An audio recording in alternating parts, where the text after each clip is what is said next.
today. I'm going to do a quick round of introductions of our panelists, and then I'll explain a little bit about our format for the next 45, 50 minutes or so. So seated next to me here, we have Fiona Alexander. Fiona is a distinguished policy strategist in residence at the School of International Service at American University and a non-resident senior fellow with the Digital Innovation Initiative at the Center for European Policy Analysis. She's also the co-founder of Salt Point Strategies, which is a consulting group providing public affairs advice, strategy, and advocacy to clients that are trying to navigate the emerging high-tech economy. Joining us online, Karen, are you with us? Yes, okay. I'm here. Yep, great. Okay, so joining us online today is Karen Mulberry, who's a senior manager of public affairs at the IEEE Standards Association, where she manages strategic public and government affairs programs at the intersection of technology, standards, regulation, and policy. Karen has been involved in developing strategic initiatives that shape standards development, technical policy, and provides thought leadership throughout her career. She's participated as a technical expert in numerous regulatory proceedings and has represented her company in many of those as well. And last but not least, we're also very pleased to have Shane Tews with us here today. Shane is a non-resident senior fellow at the American Enterprise Institute, where she focuses on digital economy issues, including artificial intelligence, cybersecurity, privacy and data protection, next generation networking, the Internet of Things, international internet governance, international information and communications technology, and emerging technologies. And she's also the president of Logan Circle Strategies, which is a strategic advisory firm.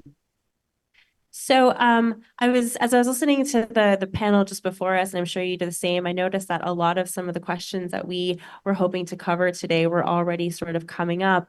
But I actually think that's great because it really will offer us sort of a nice jumping off point for some of the conversations that we want to have.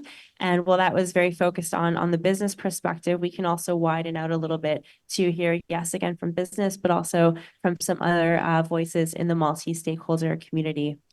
But before we do that, I thought maybe it would be helpful to just zoom out a little bit. And Fiona, I think I'm going to start with you. Because while the focus of today's event is very much about looking forward in the context of WSIS plus 20 and IGF renewal, I think it can also be helpful to look back in order to go forward, as well as to maybe help get our audience on the same page about the origin story of some of these forums. And so I understand that you were there in the room where it happened 20 years ago. What can you tell us about that experience and some of the original motivations behind WSIS and the IGF, maybe some of the points that have been overlooked or forgotten today? Sure, and thanks for the invitation to participate and see so many friends in person. I think, I'm a big fan of history. History is my actual true love. And I think it's really important to understand where we started to kind of figure out where we're headed. And I think when I look back to 1998, which was a long time ago, I'm looking at Becky, and the first proposal for the WSIS happened at ITU Plenipotentiary, the sort of grounding focus from the government of Tunisia who proposed it was, how can society benefit from the information society? That's why it's called the World Summit on the Information Society. And then you fast forward, 5 years before the UN agrees to have it. I will point out that the United States objected to the WSIS up until it actually happened. We didn't actually think we were going until it actually happened. And then when the preparations started, fast forward 5 years, we're looking at the 2001, 2002 cycle.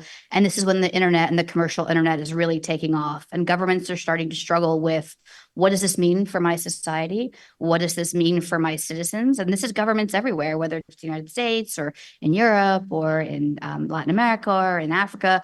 All governments are wondering, what is this and how is it going to impact my citizens?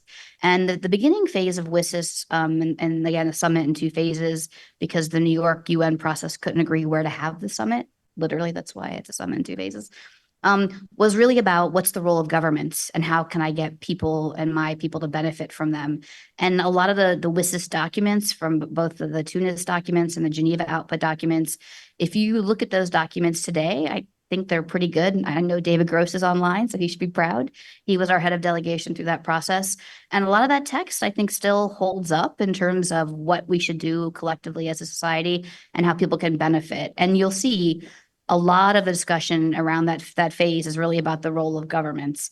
There's a lot of uncertainty. There's a lot of lack of understanding of what the internet is among people that you're in the room negotiating with, whether it's on your own delegation in some cases or from other countries. And this is why you'll see a lot of the discussion in the first phase creates a working group on internet governance and asks it to define internet governance, which, by the way, is super broad and can encompass any digital issue you ever want. For those of you that wonder if the IGF can actually do anything, the answer is yes.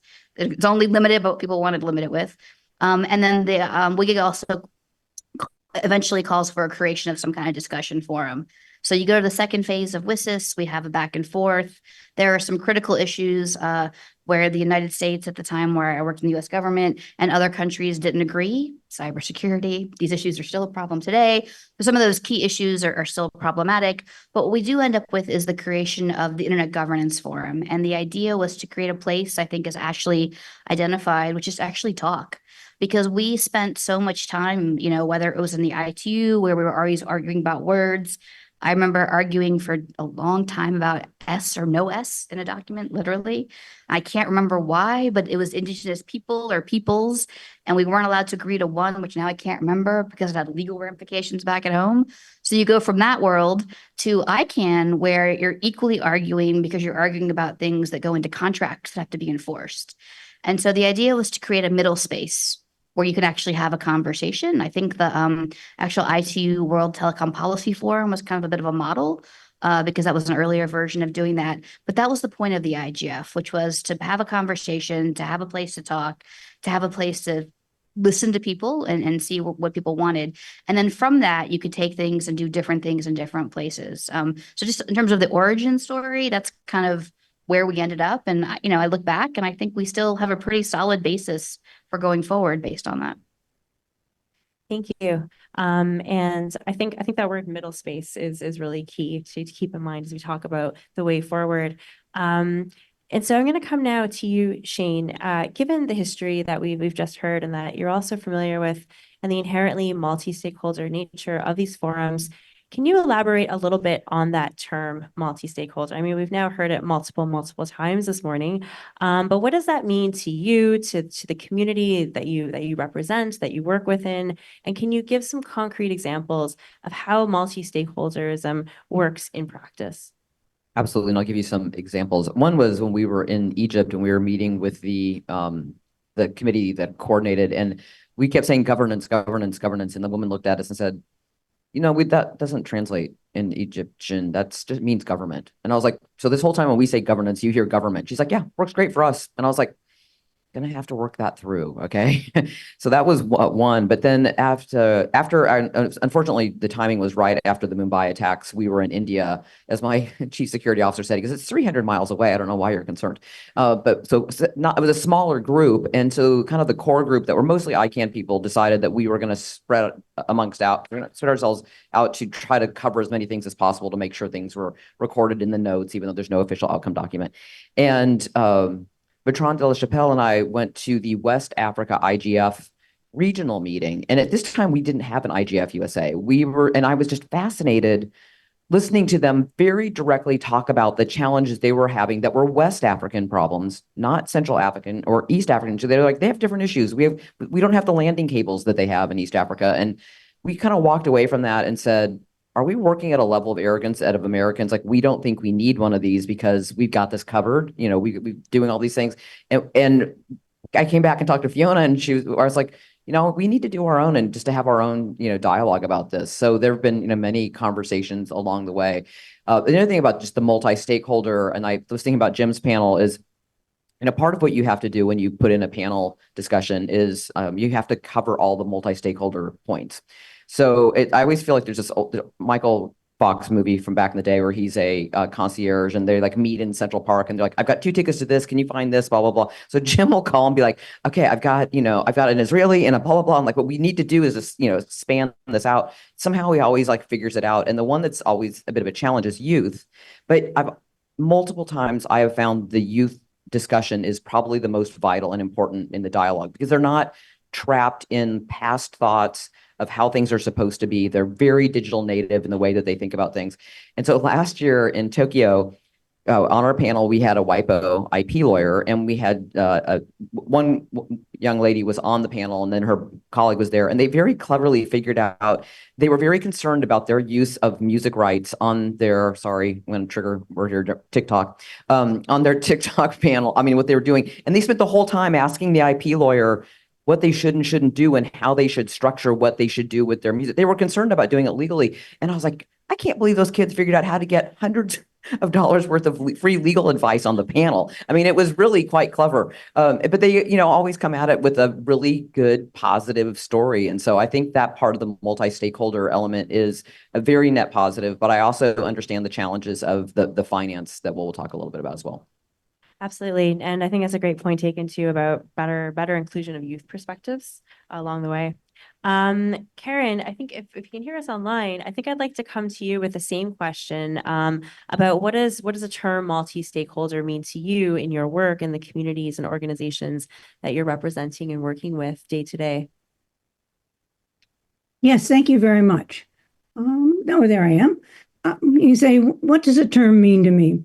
Well, in listening to everyone, it sounds like it's a word that's hard to define, but it's very easy to describe what it is. It's open, it's inclusive, it's diverse. There's nothing closed about it, and there's nothing restricted about it. And I do believe that the openness and the collaboration engaged in any multi-stakeholder environment is very important to the success of and the outcome, especially for IGF. Now, if I look at IEEE in particular, I mean, we are a very large technical organization. We have over 490,000 members in over 190 countries. So in some ways, we could almost mirror the dialogue leading up to the IGF in terms of how the foundations of the organization itself. I mean, multi-stakeholderism is the foundation and the fabric of our organization. I mean, everything we do in terms of standards development is bottom-up, market-driven, and collaborative. We have clear processes. We identify very distinct groups, but there aren't any limits as to who can participate or how you pull together a group to develop a standard. If you have an interest and there's others interested in that issue or topic that you're trying to solve, they collaboratively get together, they come up with an approach, and they then shepherd it through our process to get adopted and published. So to me, it is an example of how this should work and how it does work. I mean, it's very important that we continue both the IGF and this internet governance dialogue, because multi-stakeholder in particular is important to IEEE. We want to ensure it's successful because that's the foundation of our company. Back over to you. Okay, great. Thank you. So now with sort of this clarified understanding of how we're coming at this term, I think I maybe want to look or come back to you, Fiona, and think a little bit about the IGF renewal process. This isn't the first renewal. What is different right now in this time, and what is at stake, especially for multi-stakeholderism? So I think what makes it different, first of all, these big anniversaries are always a big important time to reflect on what works and what doesn't. So that's always important. But I think what makes this particular renewal of the IGF mandate more important and more interesting is what we've witnessed this past year with the Global Digital Compact. And I know Ambassador Lang and Venny talked about some of this morning. And while the output of the GDC is not awful, like if I was in government, I'd probably be grudgingly accepted too. There's some stuff that's not awesome, but it's not bad. But the process used to get to it is ridiculous. And the process that was used to get to the GDC output is like pre-WSIS rules, right? So, we talked a little bit about the original WSIS process, and, that also came from an I2 resolution. The General Assembly had to agree to it. The General Assembly set up the summit, and then there was this multi-year preparatory process. And at the beginning of the WSIS process, only governments were allowed in the room.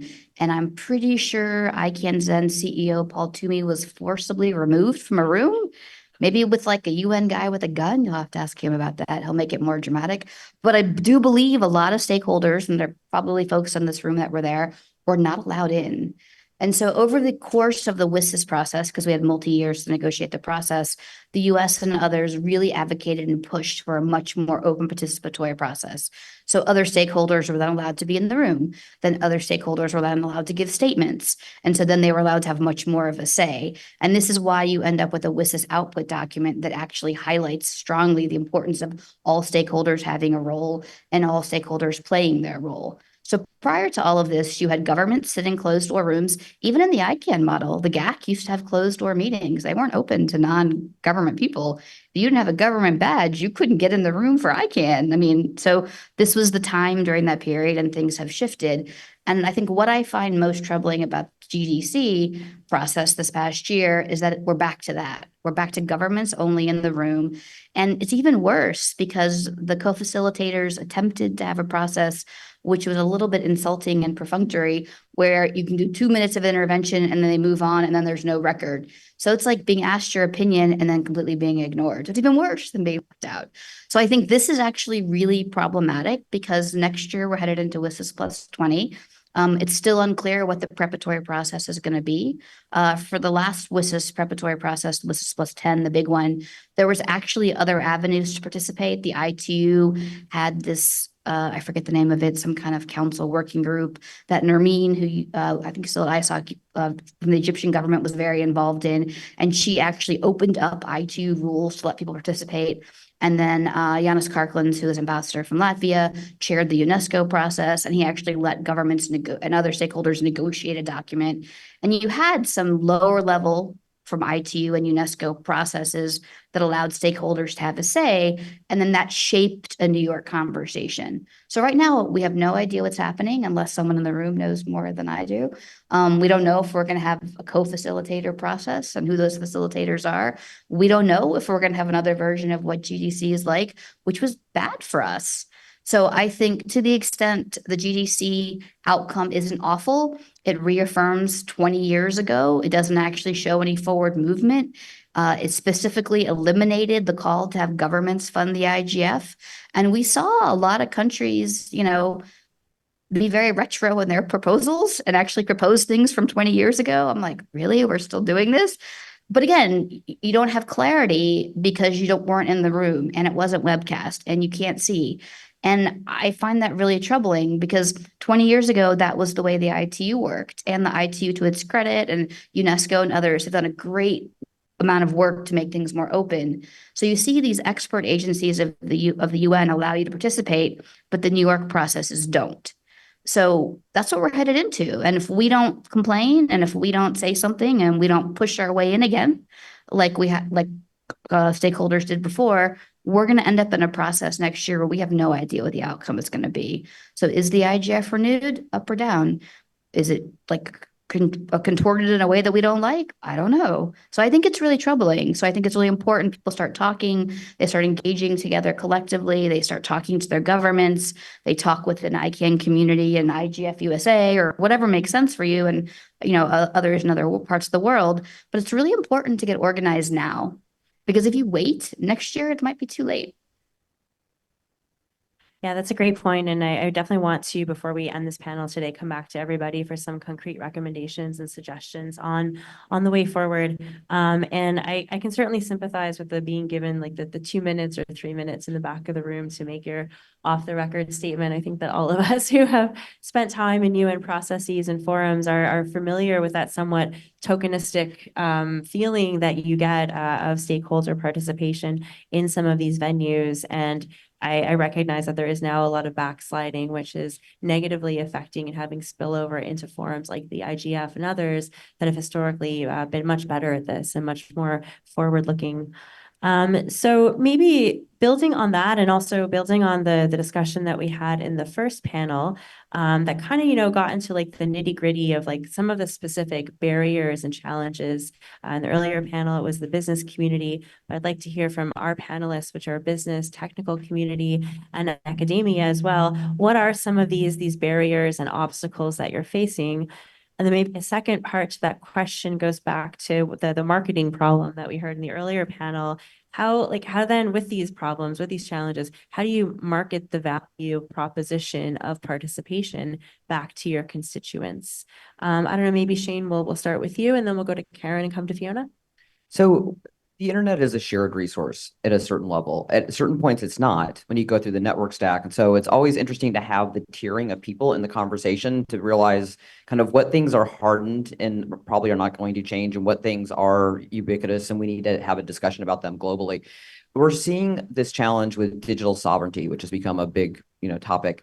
And it's interesting now to see businesses claiming that they can solve all these problems. I haven't actually seen the proposal, but I've heard one of my colleagues over at Oracle talk about how they have a digital sovereignty solution, and NVIDIA has a digital sovereignty solution. And so everybody's made it just a solution set for an enterprise element, not understanding that they're feeding the beast on this whole idea of the internet being open, free, unfettered, and access to citizens in these countries where they may be trying to close off the internet with their quote digital sovereignty. So we definitely have challenges that we're coming up against there.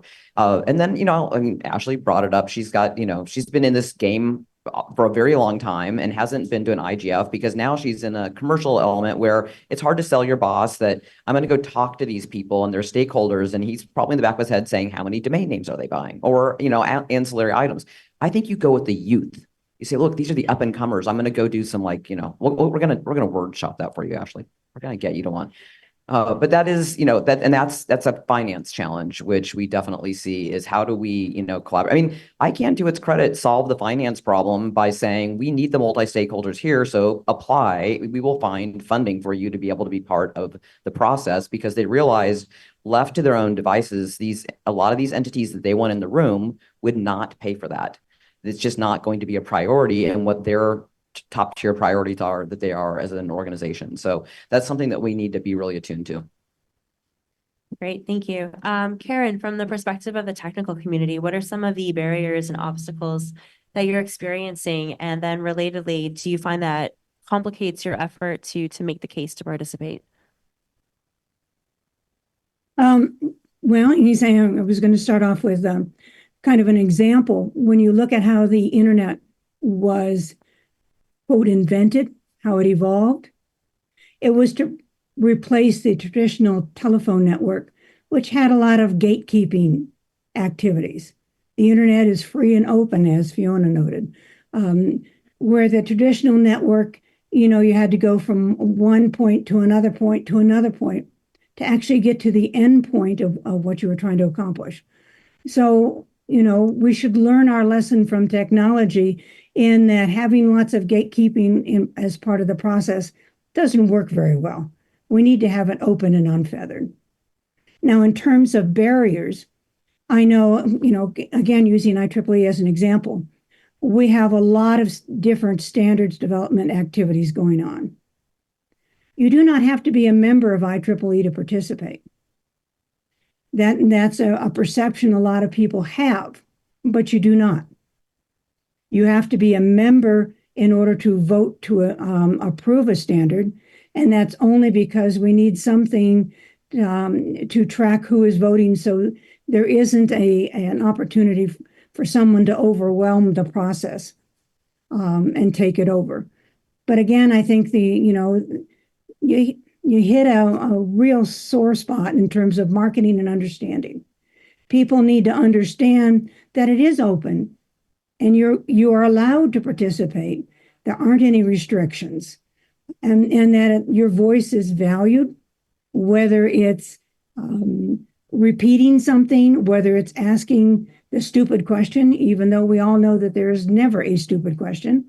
It's important to get all these voices heard so that when you come to a result, you have the best conclusion because you've included everybody in the dialogue.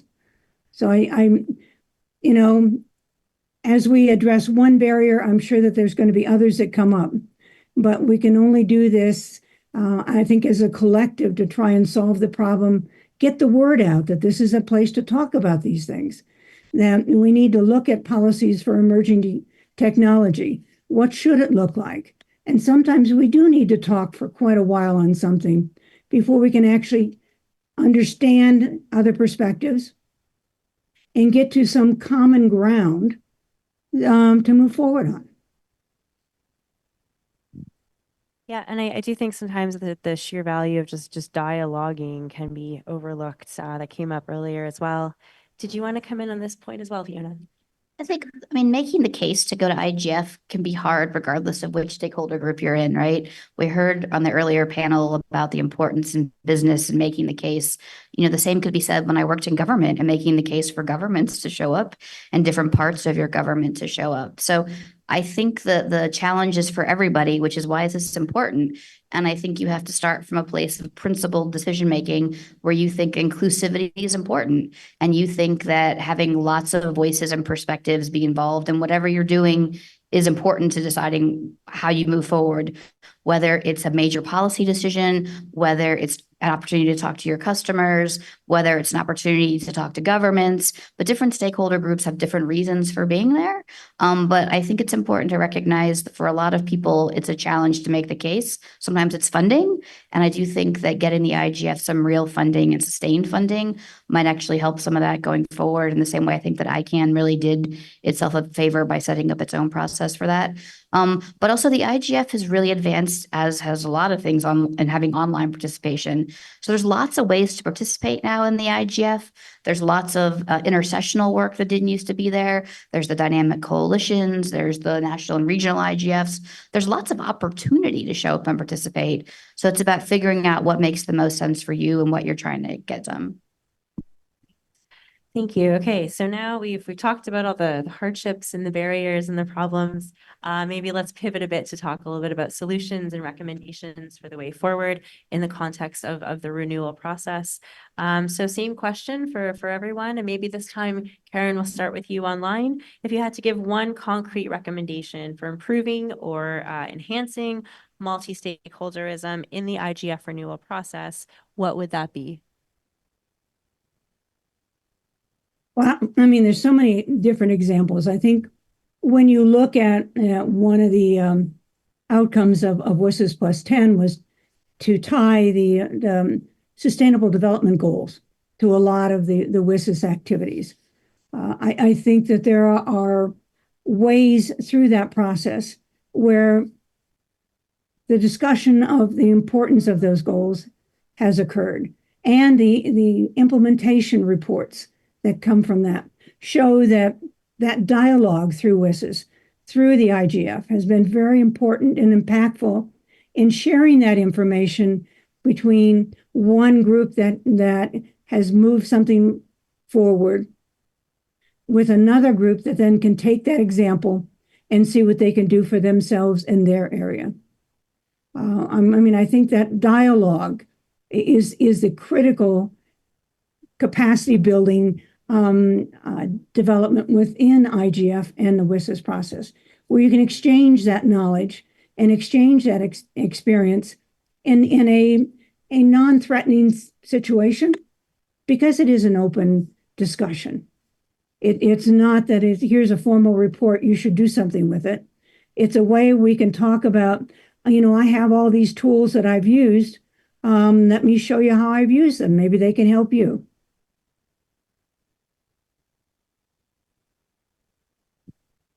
A lot of the same thoughts I was having, that the challenge with the dialogue is in part because the UN process is like watching paint dry, and you're dealing with digital people that are very used to speed. And so the idea of putting the UN process into this without wanting to, you know, put your thumb on the scale of saying, well, now we need outcomes, because outcomes are going to be a challenge. But is like using the tool sets of the digital medium to just create a more environment that is more becoming to people. And then it's okay to have like, we create maybe a list rather than an outcome. So like we need to find a way around those challenges, but make sure, especially I can understand for the people that are used to standards bodies, this is just a weird beast.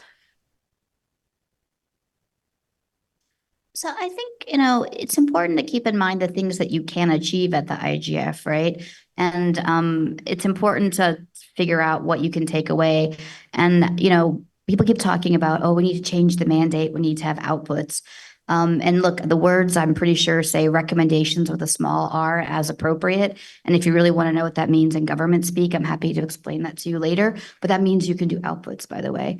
So I think the current conversation works fine. And the current mechanisms and current tools allow you to make what you want out of it. And my time in government and my time at NTIA, when I was responsible for sort of proposing a lot of policy recommendations with my staff to new bosses about what we should do, I can point to critical junctions in ICANN history and how IGF conversations, and I can even tell you which IGF conversation impacted what we did. So the affirmation of commitments, which sort of shifted the US government's relationship with ICANN, that idea completely came from the Nairobi IGF and a panel that Bertrand was organizing about something else. The IANA transition and the elements around the IANA transition, a lot of those words come from what I was hearing people say in the room, right? So if you're a policymaker and you go to these meetings and you're listening to what people say, you find ways to have those conversations. So I think it's really important that we make sure we preserve that and we preserve that flexibility. And the only way to do that, like I said earlier, is to make sure that your voice is heard. And so as we head into WSIS plus 20, which is going to be some amorphous process next year, but probably a resolution agreed to September-ish, maybe, I don't know, timeframe, October. That means you've got to start telling people now. That means you've got to start engaging with your governments. It means you've got to start putting out, if you write or, on social media, here's what I want from the IGF. You've got to start setting expectations publicly, because otherwise I don't think governments will 100% know what it is people want because the process is so unclear. So that would be my advice and recommendation, is for people to start actually saying, here's what I want from an IGF. Right? It's not just about preserving a status quo, but here's what I've preserved. I think Emily Taylor's group had put out this great report on the successes of the IGF. I can't remember what it's called, but someone in the room is shaking their head so they might know. There's some great documentation that proves why it works, right? So it's important we actually get that message out and then talk about what do we need to do to further advance it and where are the gaps. And I think the sooner you can have those conversations at a place like this or privately, or quietly with friends, the better off we'll be. So let's get started. I think we've got quite a lot of time now. Well, about 15 minutes for questions and comments. We'll start in the room. I already saw your hand earlier, so we'll go there first.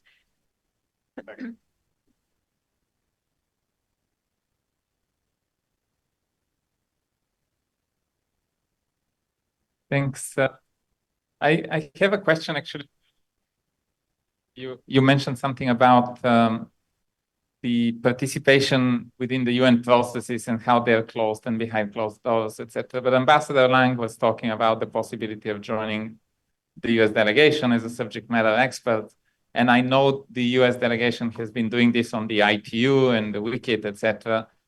But I also noticed within the open-ended working group that they do it with US businesses who would join in order to be in the room. So maybe that's one way, because, when we are talking about how to get into the room, it's getting on governmental delegations. And we've urged our community members to talk to their national governments. And the problem that is existing there is that the negotiations, if they follow the WSIS plus 10 negotiations, and again, we don't know what the WSIS plus 20 will be, they lasted for a couple of months. So you can't really have somebody for 2 months to live in New York and, not do their job. But a possible ways, also we have ICANN, the Internet Society, have people in New York City and others, probably somewhere nearby. That's a possible solution, but I don't know whether and how many governments would agree on that. So I'll preface this by saying it's no longer my job to speak for the US government, and I will point you in that direction because Melanie's still here. But I will say, based on my experience, there's a couple different things that governments can do. Since, again, this is a multilateral decision at the end of the day, But there's a couple different ways to open up the processes. You can include people on your delegations, which historically has happened in the past. At least even in the WSIS process, we had a couple industry folks on the delegation. But there's also a way for you to participate in your own right, as was just done for the UN Convention on Cybercrime, which was kind of very messy, and the output is really bad, I will flag. But that had stakeholders participating in their own right, and that was in New York. Or you can do with the processes that we just happened, which I would advise against. But again, there's lots of different opportunities or methods or ways, and different countries will do it differently depending on what rules they may have. In the United States, you have to be a US citizen to be on a US delegation typically. Other countries don't always have that same restriction and requirement, so it just depends.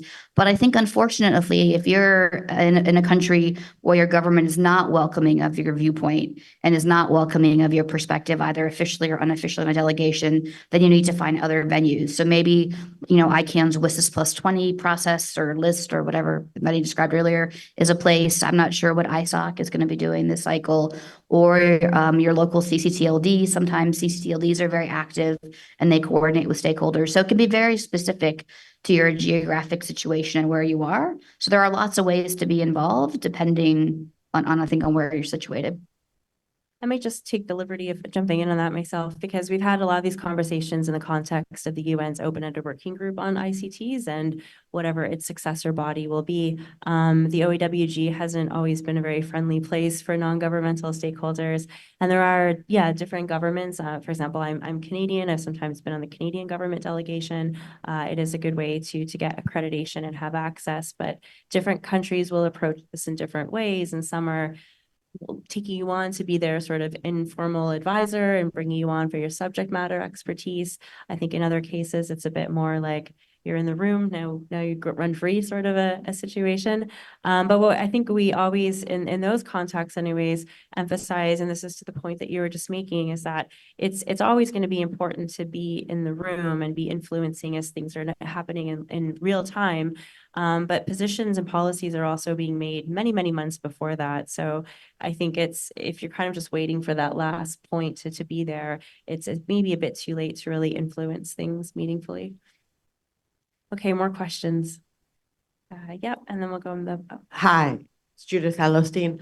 So my question was, I actually have two because I thought of a second one, but we were talking earlier about the WSIS process and the multi-stakeholder, and it seems to be, as New York is getting involved in a lot of these processing, they're taking their own view of how we do things.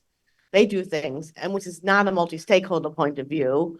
Whereas we work with the ITU and others in the Geneva processes of the UN, and they're more open because they can understand more about multi-stakeholderism, and so maybe also since Melody is in the room, is there something that our like-minded governments can do in helping educate the UN staff in New York about a true multi-stakeholder process and how it's done and why the importance of getting all stakeholders involved in there and what can be done on that? Okay. Should we take one more from the room and then come back to the panel? Yep.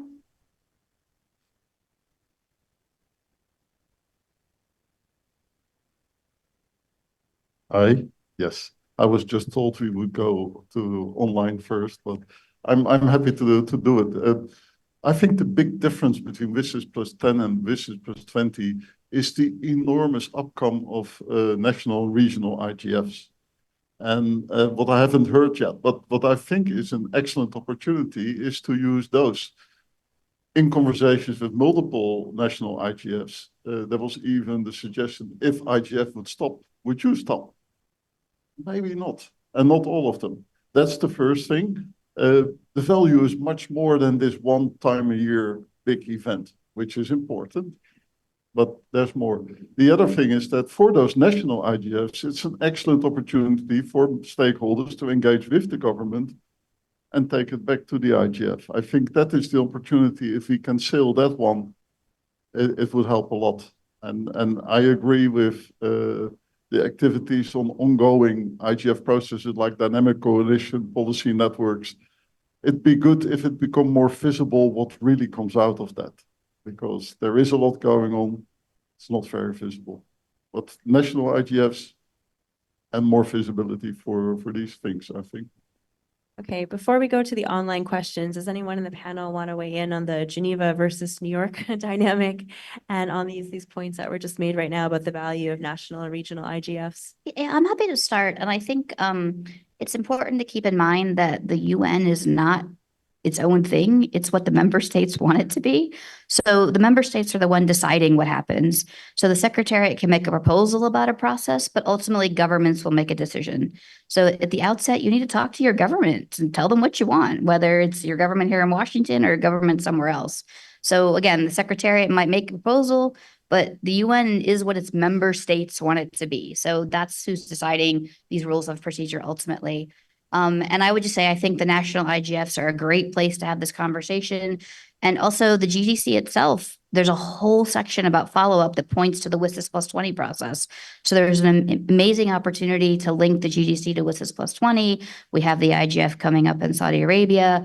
The next one is it decided now? It's June. Okay, maybe it's June somewhere. So there's lots of places to have a conversation, but you need to, I'm reminded now, and now that Rick has mentioned Maryland's map of all the different activities that were coming up, maybe we need one of those, right?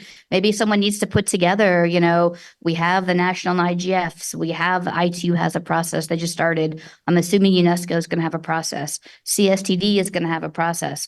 We need a map, right? So we know where we're going and we can figure out collectively how we work together to make this work.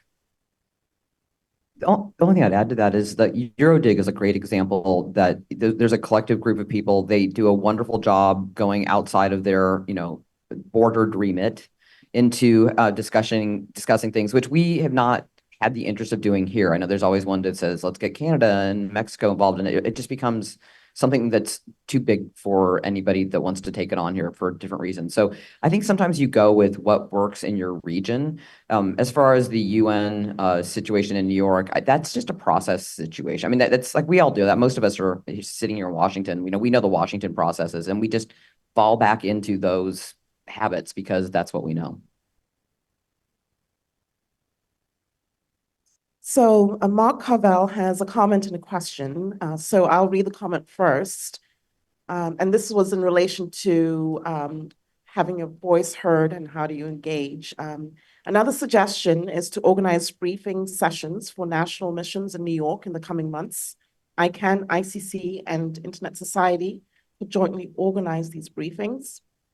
Then his question, does the panel agree that non-governmental stakeholders need to engage now with their national governments right up to ministerial level on how to ensure that the New York processes for the GDC follow-up and high-level reviews slated for 2027 and the WSIS plus 20 review, including IGF mandate review next year, are fully open and inclusive so that all stakeholders' inputs are taken into account?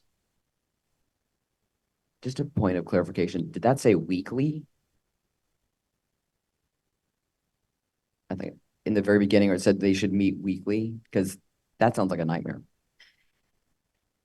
I mean, we can barely get people to show up to things because everybody's got real time. I mean, they've got real time commitments. So if it isn't, okay, they're just, I was like, boy, howdy, somebody's got some time on their hands. Yeah, it did not say weekly. Okay. Thanks. That would be intense. Yeah. Okay. So maybe the question then about, does the panel agree about needing to engage national governments now to ensure that these processes are. So I've said this a lot already. Yeah. So obviously I'm going to agree Yeah. with Mark on this. And again, how and where and in what form you engage depends, on your time and your energy and your stakeholder group and how your government is structured, because every country is a little bit different. But yeah, I think it's important to start figuring that out and start figuring out the best way to do it. That would be my advice. And that where the stakeholders are, just, keep noting that, and also maybe realizing where the deficits are, who's not coming to the conversation, so we can ensure to fill those gaps along the way. Karen, did you want to come in on this? Yes, please. And I do agree that it's very important to get stakeholder groups together to do capacity building, to explain positions, interests, areas, and the reasons why they should be engaged in the process. I mean, if you don't tell them you want to be engaged and give them the reasons why it's important for you to be there, it's very easy for governments to forget about you, and to move in different directions. So I agree, it's very important to do this. And to start now, actually, we should have started way back when, beginning of the year or last year, to open up this dialogue and express the value and the importance, and indeed identify what we get out of it if we're included in the process. Because I think in a lot of cases, we don't explain very well that you get something, we get something as well. And that way it's very important to have everyone together in the room, as has been noted, and to have a part in that discussion. Okay, did we want to do one more online question and then one more in the room, or? Okay.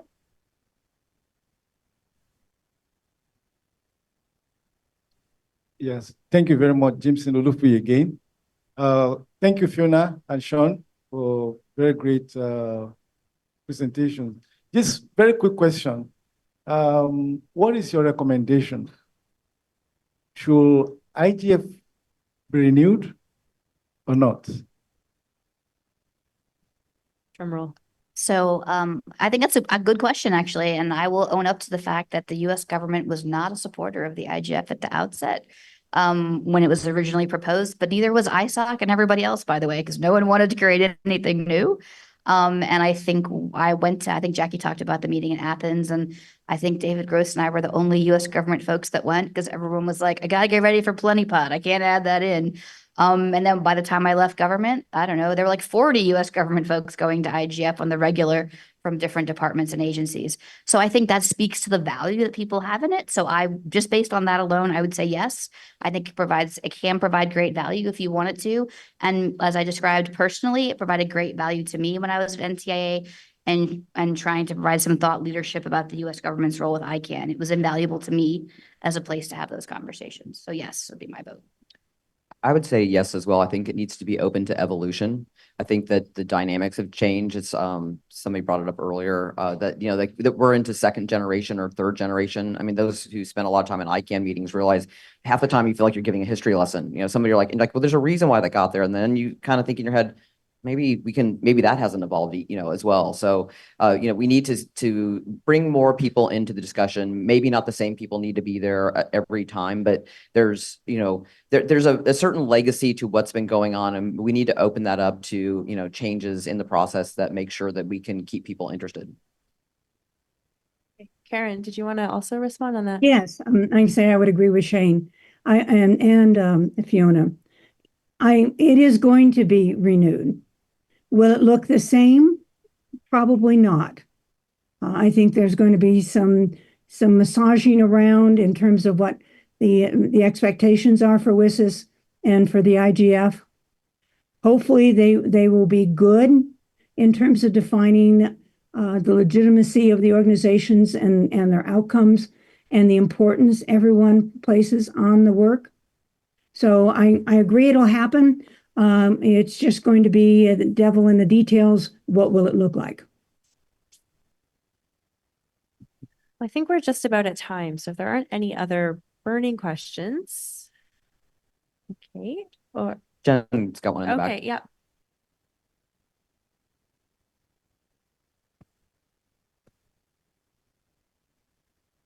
Jen Chung for the record. I guess this is not so much a question, but maybe just something for us to think about a little more. I feel like right now, looking at the mandate renewal, everyone's putting a lot of aspirations into what the IGF should be, could be, can be. But there's a lot of problems where previously, I guess in the first WSIS plus 10 renewal, there was a IGF retreat. There was a set of recommendations. I don't know if those were actually implemented. Again, in 2022, there was the expert group meeting, came out with a set of IGF impacts and recommendations, one of which was the leadership panel, which was already established. But now, again, we're looking at plus 20 review, and we have all these aspirations we want IGF to be.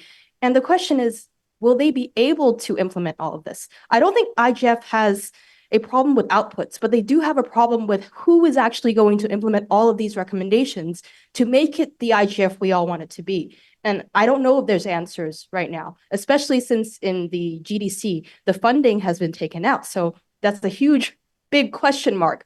We want IGF to be all these things, but can IGF be all these things without being able to implement any of this?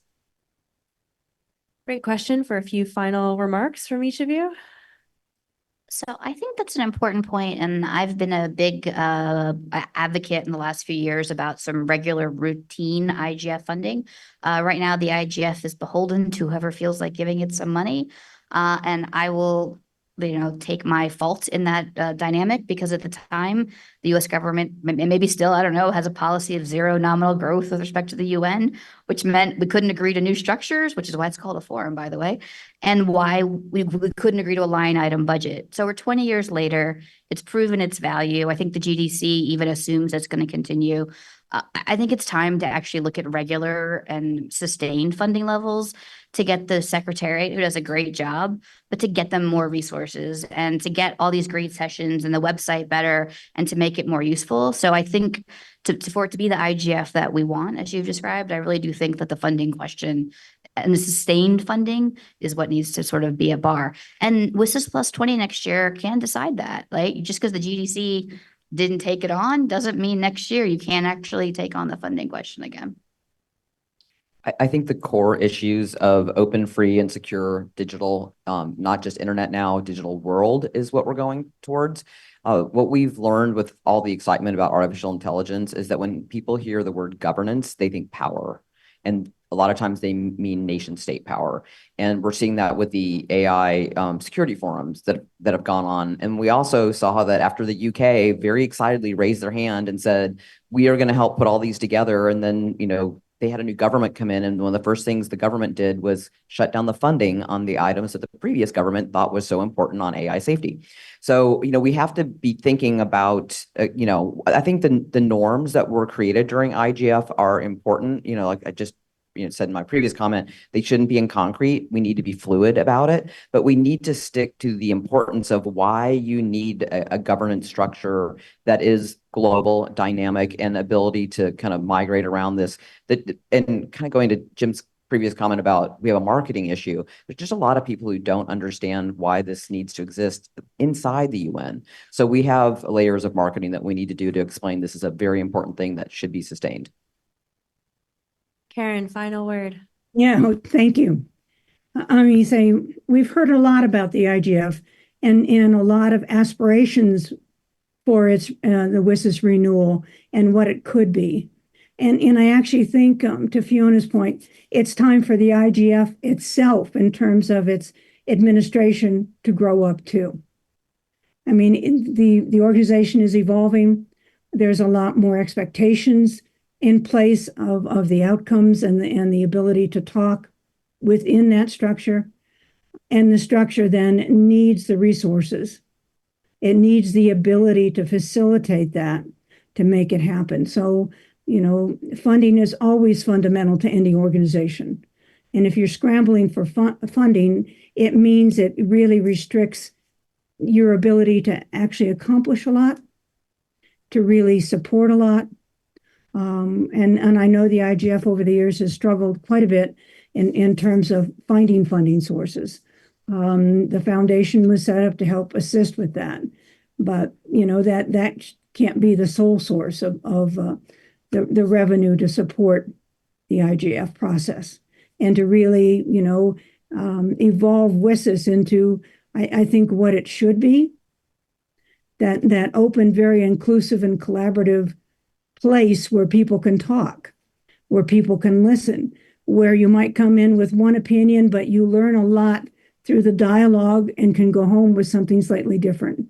So those are things that are soft that you can't put your finger on. It's not an outcome document, but it's a subtlety I think that we would lose if we didn't support a more robust infrastructure for the IGF. think it's a great point to end on. I haven't kept a formal tally, but the word dialogue has surfaced multiple times, and I think that that's very telling. So thanks to the three of you for a wonderful conversation this morning/afternoon. I've learned a lot by listening and talking with both of you, and thanks to all of you for being a great audience.